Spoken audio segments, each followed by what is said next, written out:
Welcome to the Civil Procedure course at Legalis Law School. I'm Professor Albert J. Legalis, Dean of the Legalis Law School, and I'll be your primary instructor for this course. Throughout this series of 6 lectures, we'll be delving into the essential components of civil litigation, from drafting complaints to navigating pretrial motions and preparing for trial. We'll also cover serving defendants, discovery procedures, and understanding judgments and appeals. Joining me are 2 distinguished experts who will bring their unique perspectives and expertise to our discussions. Mia Harmony, an expert mediator, will provide insights into dispute resolution and the nuances of mediation within the civil procedure framework. Her extensive experience in mediation will help us understand how to effectively resolve conflicts before they escalate to trial. Max Justice, an expert trial litigator, will guide us through the intricacies of trial preparation and courtroom strategies. Max's extensive background in trial litigation will offer invaluable lessons on how to present a compelling case and achieve favorable outcomes in court. Throughout this course, you can expect a combination of lectures, practical examples, and interactive question and answer sessions designed to deepen your understanding of civil procedure. We'll use real-life scenarios, such as the case of Mary Johnson and John Smith, to illustrate key concepts and provide you with hands-on experience in drafting and analyzing legal documents. I'm Mia Harmony, and I'm excited to have you join us on this journey through civil procedure. Now, let's get started with our first lecture, complaints. I'm Professor Legalis, and this is my lecture on complaints. We will cover 6 topics about the complaint in this 30-minute session. 1. The caption. 2. Jurisdiction and venue. 3. Statement of facts. 4. Prayer for relief. 5. Verification and signature. And 6. Filing and serving the complaint. Mia Harmony will help us understand the concepts using a simple example case. The complaint is the foundational document in a civil lawsuit, setting the stage for the entire legal process. It formally initiates a case by outlining the plaintiff's claims against the defendant. The complaint must clearly state the facts of the case, the legal grounds for the lawsuit, and the specific relief or remedy sought. Understanding the basic structure and purpose of a complaint is crucial for effective legal drafting. Consider the case of Mary Johnson, whose dog was bitten by John Smith's dog. Mary decided to sue John for the injuries her dog sustained. In her complaint, Mary must detail the incident, the injuries her dog suffered, and why she believes John is responsible. By the end of this lecture, you will have a solid understanding of what a complaint is and why it is a critical part of the litigation process. Mia, what is the purpose of a complaint in a lawsuit? The purpose of a complaint in a lawsuit is to formally initiate the legal process by outlining the plaintiff's claims against the defendant. It sets the foundation for the case by providing a detailed statement of facts, the legal basis for the claims, and the relief or remedies sought by the plaintiff. This document informs the court and the defendant about the nature of the dispute and the specific issues to be resolved. The caption. The caption is the heading of the complaint, and it contains vital information about the case. This includes the name of the court where the complaint is filed, the names of the parties involved, and the case number. The caption must accurately reflect the jurisdiction and the identity of the parties to ensure proper filing and processing. In Mary's complaint against John, the caption would include the name of the court at the top, then Mary Johnson, plaintiff versus John Smith, defendant, followed by the case number. Proper formatting is crucial, as an incorrect or incomplete caption can lead to delays or even dismissal of the case. Jurisdiction and venue. Jurisdiction refers to the court's authority to hear a case, while venue refers to the specific location where the case is heard. In the complaint, the plaintiff must establish that the chosen court has both subject matter jurisdiction and personal jurisdiction over the defendant. Understanding the differences between personal jurisdiction and subject matter jurisdiction is crucial for ensuring that a case is filed in the correct court. Personal jurisdiction pertains to the court's authority over the people involved, while subject matter jurisdiction pertains to the court's authority over the type of case being presented. Mary needs to ensure her complaint against John is filed in the correct court. Since both parties live in the same county where the incident occurred, the local county court has jurisdiction. Venue is appropriate in this court because it is the most convenient and relevant location for both parties and the witnesses. See, someone has a question. What is the difference between personal jurisdiction and subject matter jurisdiction? Personal jurisdiction refers to a court's authority over the parties involved in the litigation. It ensures that a court has the power to make decisions affecting the personal rights of the parties. Personal jurisdiction is based on the geographic location of the parties and their connection to the area where the court is located. Mary Johnson lives in County A, and John Smith lives in County B. John's dog bites Mary's dog in County A while John is visiting. Mary files a lawsuit in County A. The court in County A can assert personal jurisdiction over John because he committed the act, the dog bite, while he was physically present in County A. Even though John resides in County B, his actions in County A provide the necessary connection for the court to have personal jurisdiction over him.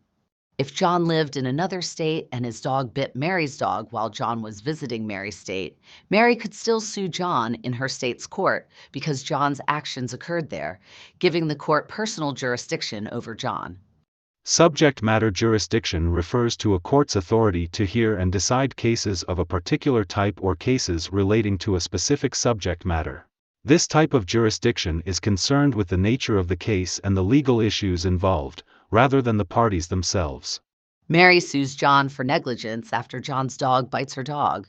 Mary files her lawsuit in a state court that handles civil cases, including personal injury and negligence claims. The state court has subject matter jurisdiction over the case because it deals with the type of legal issue, negligence, that Mary is raising.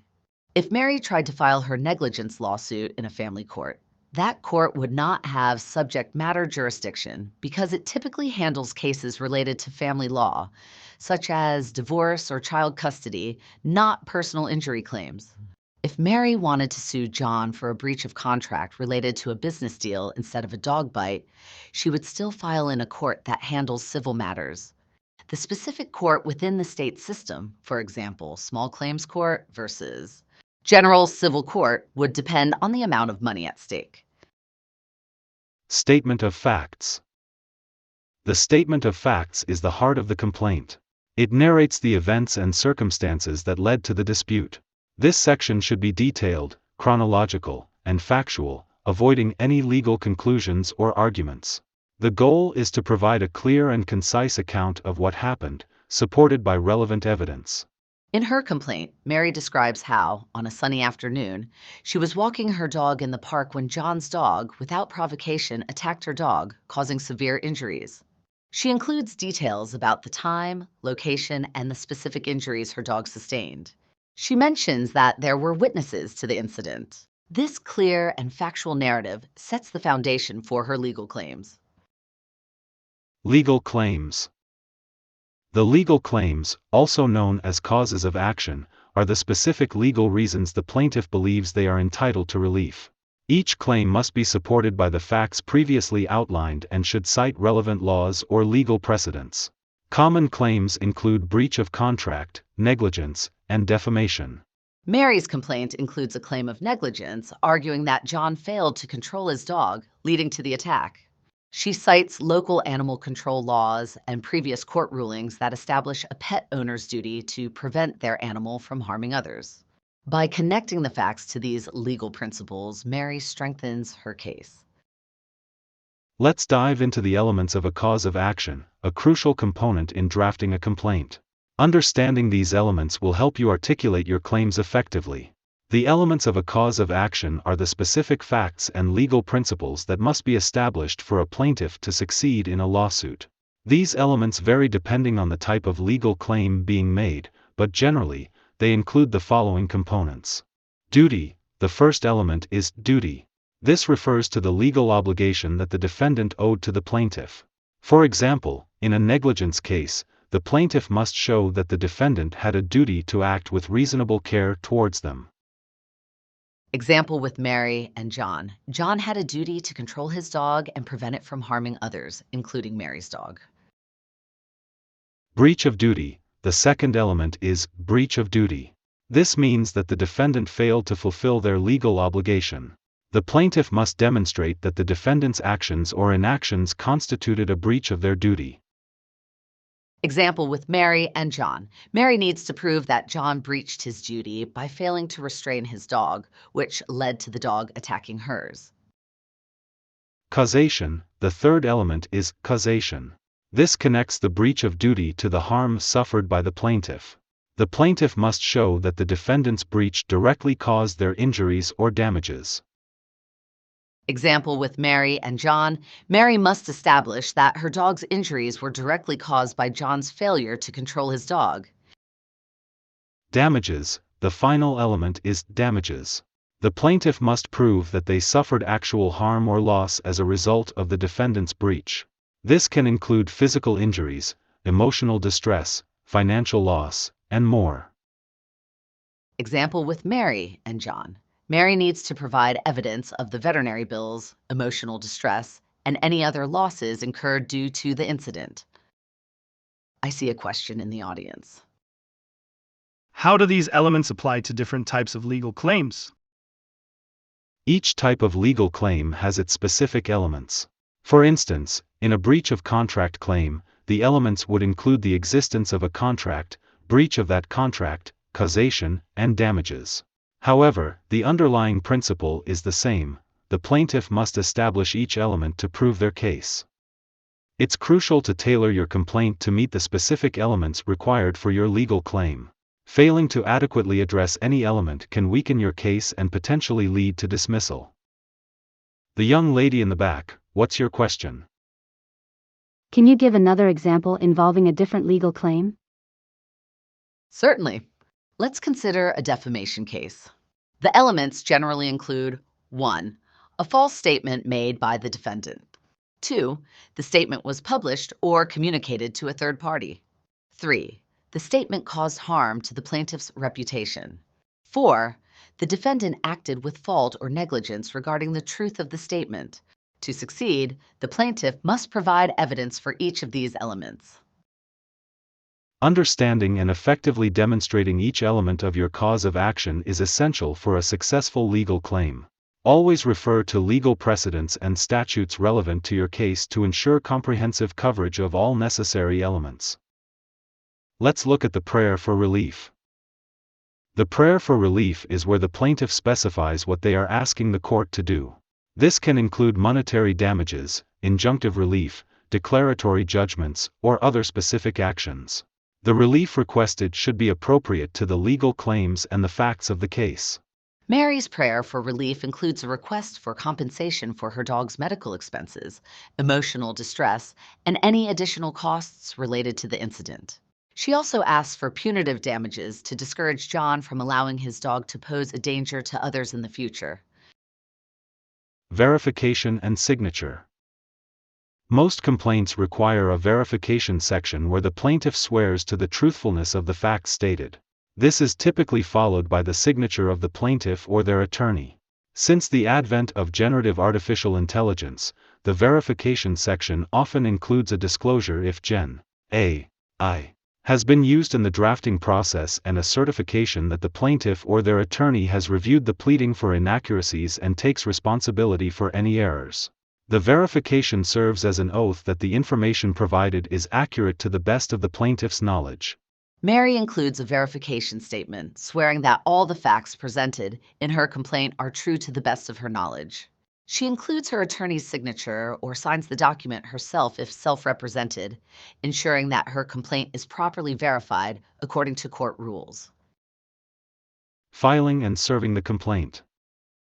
Once the complaint is drafted, it must be filed with the appropriate court and served on the defendant. Filing involves submitting the complaint to the court clerk, along with any required fees. Serving the complaint means delivering a copy to the defendant, typically through a process server or certified mail. Here it is important to note that proper service is crucial to gaining personal jurisdiction. Personal jurisdiction requires that the party being sued is properly notified. Mary files her complaint with the county court and pays the necessary filing fee. She then arranges for a process server to deliver a copy of the complaint to John, ensuring that he is formally notified of the lawsuit. After serving John, Mary files a proof of service with the court, confirming that John has been properly notified.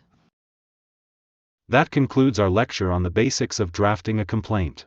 We hope the example of Mary Johnson and John Smith has helped illustrate the key components and considerations involved in this essential part of the litigation process. From understanding the purpose of a complaint to structuring the legal claims and ensuring proper jurisdiction and venue, we've covered a lot of ground. Yes, and remember how Mary meticulously outlined the incident in her statement of facts and clearly articulated her legal claims for negligence. She also specified her prayer for relief, seeking compensation for her dog's injuries and additional costs. These steps are crucial for crafting a compelling and effective complaint. Before we move on to our Q&A session and practical exercise, we're going to take a 5-minute break, and during this time, we'll be showing a short video featuring Max Justice. In this video, Max will explain how to use Pro Scenario Analyzer, a powerful generative AI tool that helps users develop a solid statement of facts, possible legal strategies, and a syllabus of study materials to understand those strategies. This is an invaluable tool for Pro SE litigants and law students. So please take a moment to stretch and refresh yourself, and we'll see you back here in 5 minutes. Enjoy the video! Good afternoon, everyone. I'm Max Justice. Today, Mia Harmony and I are excited to introduce you to an innovative tool that combines the power of predictive artificial intelligence and generative artificial intelligence. The Scenario Analyzer. This tool is designed to assist both unrepresented litigants and small law firms in developing comprehensive and compelling statements of facts, suggesting legal strategies, and facilitating professional engagement. Imagine this. You're an unrepresented litigant navigating the complexities of a legal case. You need to develop a clear and persuasive statement of facts, explore possible legal strategies, and find ways to move forward in the legal process. The Scenario Analyzer can help you achieve all this by conducting a conversational interview with 3 AI personas, me, Max, and the professor. That's right, Mia. The 3 interviewers work together to gather information, analyze the scenario, and generate actionable insights. Here's how it works. The first step involves a detailed conversational interview where we gather all relevant information about your case. We ask you specific questions to ensure no critical details are missed, helping you create a solid foundation for your statement of facts. Next, we use generative AI to suggest 3 potential legal strategies tailored to your specific situation. These strategies are based on the gathered facts and legal precedents, providing you with a range of options to consider. To further assist you, we recommend several courses from Legalis Law School that are relevant to your case. These courses are designed to prepare you for the next steps in the legal process, enhancing your understanding and equipping you with the necessary knowledge to proceed effectively. If you choose to, the Scenario Analyzer can share the chosen strategy with licensed attorneys on Docket Overflow. This platform allows you to consult with professionals for additional advice and possible engagement, bridging the gap between self-representation and professional legal assistance. For small law firms, the Scenario Analyzer is equally effective. It often suggests strategies that the attorney may not have considered and helps prepare a comprehensive statement of facts to support these strategies. By using Docket Overflow, small law firms can also develop relationships with new clients, expanding their professional network. Let's illustrate this with the case of John Smith and Mary Johnson. Imagine John, an unrepresented litigant, uses the Scenario Analyzer after receiving a complaint from Mary, who claims that his dog bit her dog. Professor Legalis, Max and I conduct a detailed interview, gathering all relevant facts about the incident from John's perspective. We then suggest 3 potential defensive strategies: disputing the facts of the incident, demonstrating that Mary's dog provoked the attack, or negotiating a settlement. Based on these suggestions, we recommend relevant courses from Legalis Law School, such as Defending Against Negligence Claims, Effective Dispute Resolution Techniques, and Negotiation Skills for Litigators. John can take these courses to better prepare for his defense. If John decides to consult with an attorney, the scenario analyzer can share his chosen strategy on docket overflow. This allows him to receive professional advice and possibly engage a paid or pro bono attorney for his defense. For small law firms, this tool provides fresh insights and a structured approach to case preparation, while docket overflow helps build client relationships. In conclusion, the Scenario Analyzer is a groundbreaking tool that leverages AI to empower unrepresented litigants and support small law firms. It streamlines the process of developing a statement of facts, suggests viable legal strategies, and connects users with professional legal assistance when needed. Thank you for your time, and we encourage you to explore the Scenario Analyzer. It will make a significant difference in how you approach and handle legal cases, whether you're representing yourself or working in a small law firm. Now, we'd like to open the floor to you, our students, for any questions you might have. Whether it's about the technical aspects of drafting a complaint or further clarifications on our side story about Mary and John, we're here to help. Feel free to ask about any part of the lecture, from the caption to the verification and signature, or even the procedural steps for filing and serving the complaint. Your questions can help deepen everyone's understanding, so don't hesitate to speak up. Let's begin with the first question. Who would like to start? What is the purpose of a complaint in a lawsuit? The purpose of a complaint in a lawsuit is to formally initiate the legal process by outlining the plaintiff's claims against the defendant. It sets the foundation for the case by providing a detailed statement of facts, the legal basis for the claims, and the relief or remedies sought by the plaintiff. This document informs the court and the defendant about the nature of the dispute and the specific issues to be resolved. Next question. Why is the caption important in a complaint? The caption is important in a complaint because it provides essential information about the case, including the names of the court, parties, and the case number. This ensures that the document is properly filed and processed within the judicial system. A correct and complete caption helps avoid administrative errors and facilitates efficient handling of the case by the court and involved parties. The lady with the purple headset, what's your question? How do you determine the proper jurisdiction and venue for filing a complaint? Proper jurisdiction is determined by the court's authority over the subject matter and the parties involved, often based on statutory or constitutional provisions. Venue is chosen based on factors such as the location where the events occurred, the residence of the parties, and the convenience for witnesses. The goal is to select the most appropriate and fair location for the trial. Local rules and legal precedents guide the determination of jurisdiction and venue. Down here in the first row? What should be included in the statement of facts in a complaint? The statement of facts in a complaint should include a detailed, chronological, and factual account of the events leading to the dispute.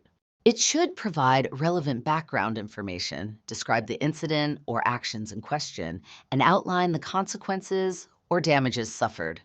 This section should avoid legal conclusions or arguments, focusing instead on presenting a clear and concise narrative supported by evidence. Another question. How are legal claims structured in a complaint?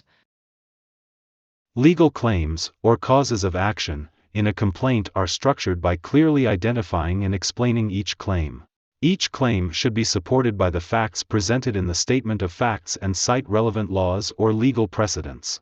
The claims should be numbered and organized logically, showing how the facts fulfill the legal requirements for each claim and why the plaintiff is entitled to relief. Another question in the back? What should be included in the prayer for relief in a complaint? The prayer for relief in a complaint should specify the remedies or relief sought by the plaintiff. This can include monetary damages, injunctive relief, declaratory judgments, or other specific actions. The relief requested should be appropriate to the legal claims and the facts of the case. It is also advisable to include a general request for any other relief the court deems just and proper to allow for flexibility in the court's decision. We've got time for just a few more questions. Why is verification and signature important in a complaint? Verification and signature are important in a complaint because they add credibility to the document.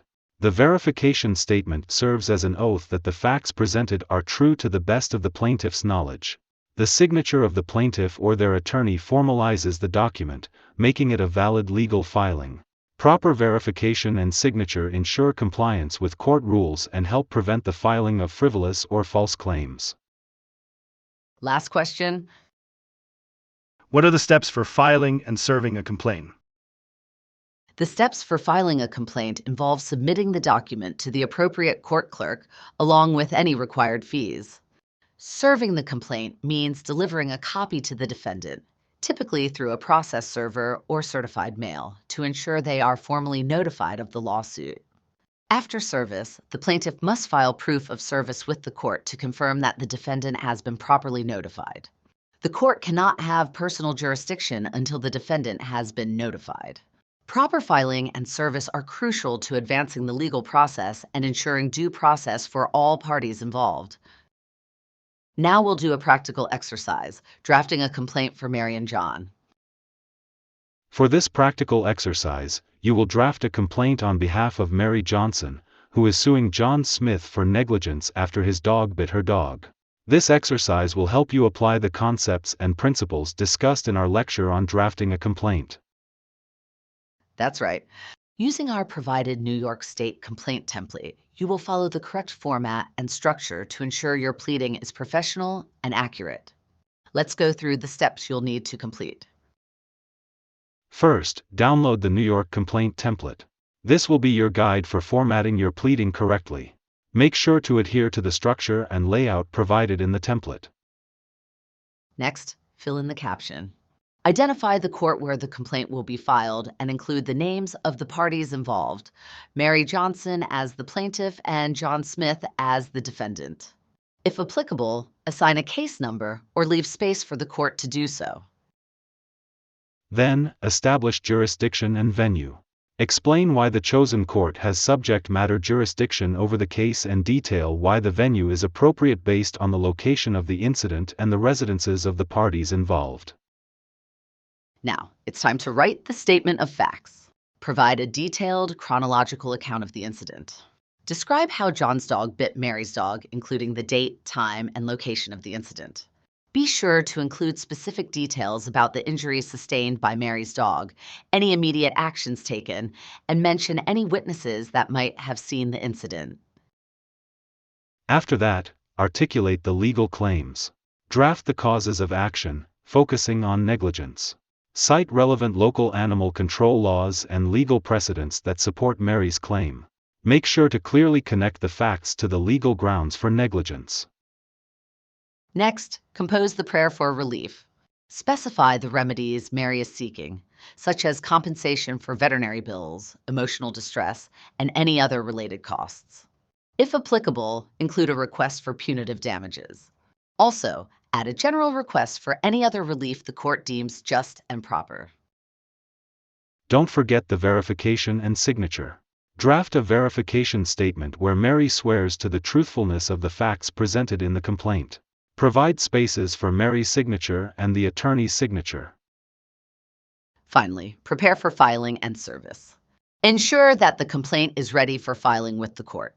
Outline the steps Mary will need to take to serve the complaint on John, including using a process server or certified mail. Once you have completed your draft, submit it for review. Ensure it follows the formatting guidelines of the New York complaint template.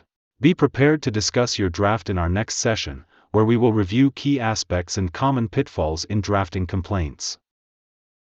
This exercise will help reinforce your understanding of the complaint drafting process, providing you with practical experience in applying the principles of civil procedure. Good luck, and we're looking forward to seeing your drafts.